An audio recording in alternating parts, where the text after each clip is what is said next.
والسلام علیک یا رسول اللہ علی آلک و اصحابک یا حبیب اللہ الصلاۃ والسلام علیک یا نبی اللہ وعلی آلک و اصحابک یا نور اللہ۔ درود پاک پڑھنے کے بے شمار فضائل و برکات ہیں۔ سرکار دو عالم صلی اللہ تعالی علیہ وسلم کا فرمان عالی شان ہے کہ جو کوئی شخص جمعہ کے دن 200 بار درود پاک پڑھے اس کے 200 برس کے گناہ معاف کر دیے جاتے ہیں۔ سبحان اللہ۔ علماء فرماتے ہیں کہ جمعہ کے دن اگر کوئی ایک نیکی کرے تو اسے 70 نیکیوں کا ثواب ملتا۔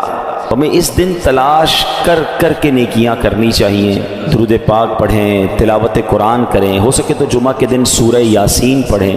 صلو علی الحبیب صلی اللہ تعالی علی محمد صلی اللہ علیہ وسلم۔ نبی پاک صلی اللہ تعالی علیہ وسلم کا فرمان ہے جس کا مضمون ہے کہ مرنے کے بعد بندے کا اعمال نامہ منقطع ہو جاتا ہے، ڈسکنیکٹ ہو جاتا ہے۔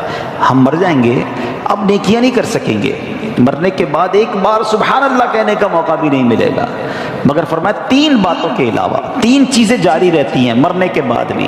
نمبر 1، علم بندہ چھوڑ کر جائے، حدیث پاک کا مضمون ہے، جو باقی رہے لوگ اس سے نفع اٹھاتے رہیں۔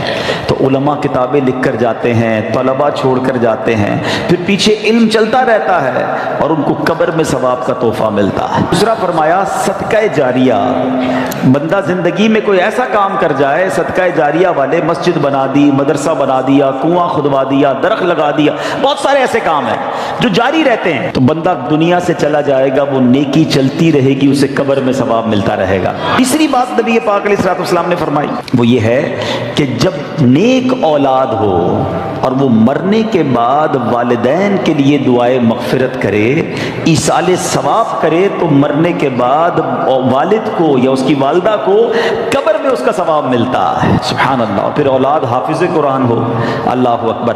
حفظ قرآن کے فضائل اس قدر بیان ہوئے، احادیث کا مضمون ہے کہ جو حافظ قرآن ہوتا ہے نا، وہ حافظ قرآن جس نے قرآن کو یاد کیا، اس کے حلال کو حلال جانا، اس کے حرام کو حرام جانا، بروز قیامت وہ اپنے گھر والوں میں سے ایسے 10 لوگوں کی شفاعت کرے گا جن پر گناہوں کی وجہ سے جہنم واجب ہو چکا تھا، اتنے گناہ ہو گئے تھے کہ جہنمی بن گئے تھے، مگر حافظ قرآن ایسے 10 لوگوں کو گویا جہنم سے نکال کر جنت میں لے جائے گا۔ قیامت کے دن جنہوں نے قرآن حفظ کیا ہوگا، قرآن پڑھا ہوگا، ان کے والدین کو جنتی لباس پہنایا جائے گا، جنت کا تاج پہنایا جائے گا۔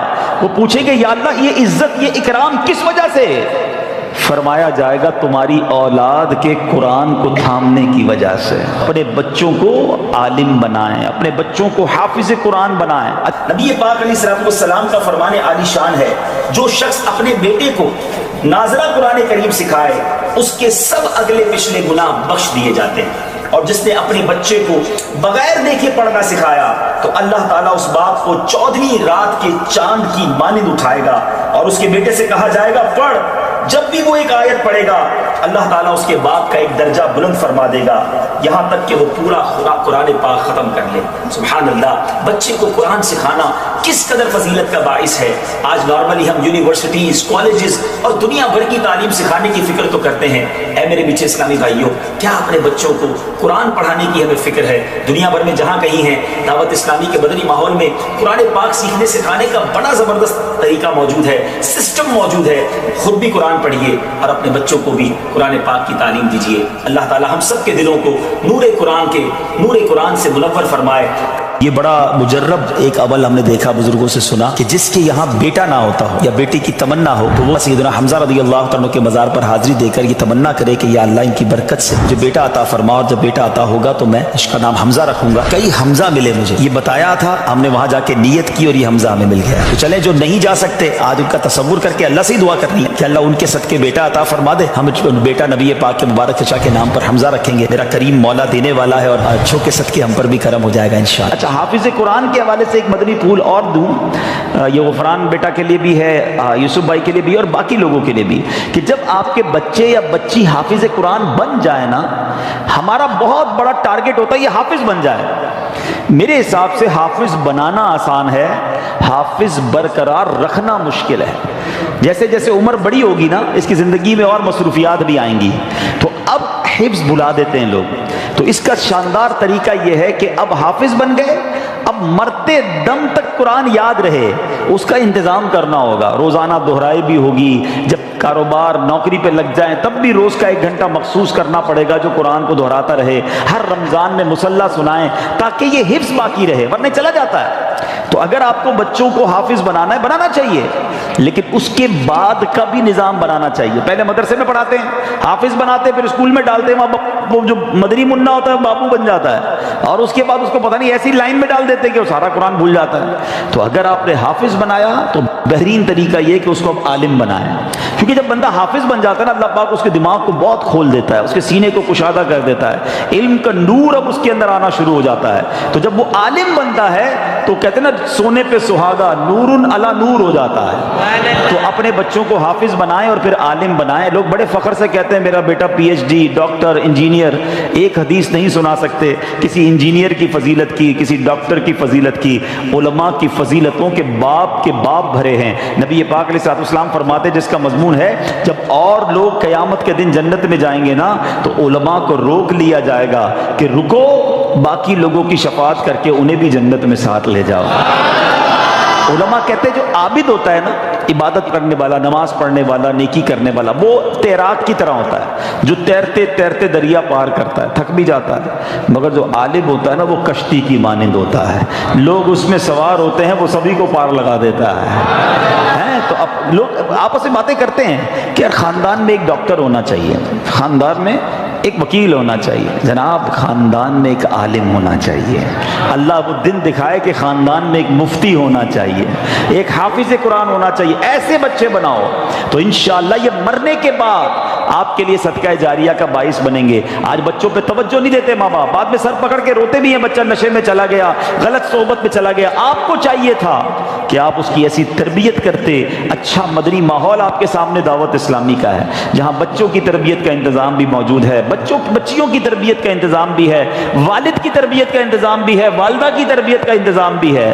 ہر طرف دعوت اسلامی نے مدرسے، جامعات، پھر ماشاءاللہ گھر بیٹھ کر مدنی چینل دیکھیں تو سب کی تربیت ہونا شروع ہو جاتی ہے۔ تو یہ سوچ لینا آپ کہ ہمارے مرنے کے بعد ہماری اولاد اگر نیک ہوئی نا تو وہ کام آئے گی۔ وہ روایت سنی نا آپ نے کہ حضرت عیسیٰ علیہ السلام ایک بار ایک قبر کے پاس سے گزرے، اس قبر پر عذاب ہو رہا تھا، تھوڑے عرصے بعد واپس آئے، اسی قبر کے پاس سے گزرے تو اس میں انوار و تجلیات کی بارش۔ آپ نے کہا یا اللہ پہلے عذاب ہو رہا تھا اب رحمتیں برس رہی ہیں، یہ سب کیسے ہوا؟ ارشاد باری ہوا عیسیٰ جب یہ بندہ دنیا سے گیا تھا گناہگار تھا، بڑے گناہ کیے تھے، قبر میں عذاب ہو رہا تھا، مگر اپنی بیوی کو پریگننٹ حاملہ چھوڑ کے مرا تھا۔ اس کے یہاں بیٹا پیدا ہوا اور یہ بیٹا جب تھوڑا سا بڑا ہوا تو مدرسے گیا، اور جب مدرسے گیا تو قاری صاحب نے کہا بیٹا پڑھو بسم اللہ الرحمن الرحیم۔ جب اس کے بیٹے نے زمین کے اوپر مجھے رحمان اور رحیم کے نام سے پکارا، اے عیسیٰ مجھے حیا آئی کہ اس کے باپ کو زمین کے اندر عذاب دوں، میں نے اس کے عذاب کو دور کر دیا۔ بیٹا اللہ کو پکارے مغفرت باپ کی ہو جاتی ہے، لیکن اگر باپ بیٹے کی ایسی تربیت کرے کہ وہ نشہ کرے، وہ بے حیائی کے کام کرے، وہ غلط کام کرے، حرام روزی اس کے لیے چھوڑ کر جائیں گے تو یہ ہماری پنشمنٹ اور پٹائی کا باعث ہوگا۔